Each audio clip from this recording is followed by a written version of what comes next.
сме доволни от срещите со управляващите партии и со опозицията.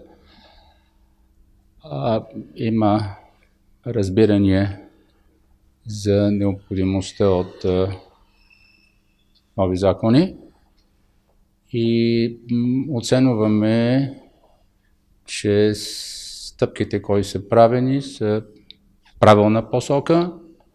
Има нещо да се прецизират, но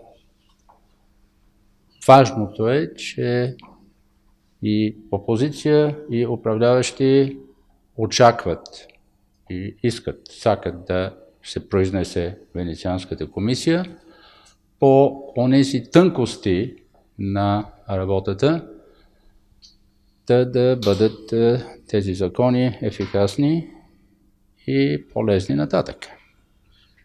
Само кои закони беа споменувани, тоа не кажам. Ние се занимаваме со два закона. Закон за судебниот совет и закон за судови.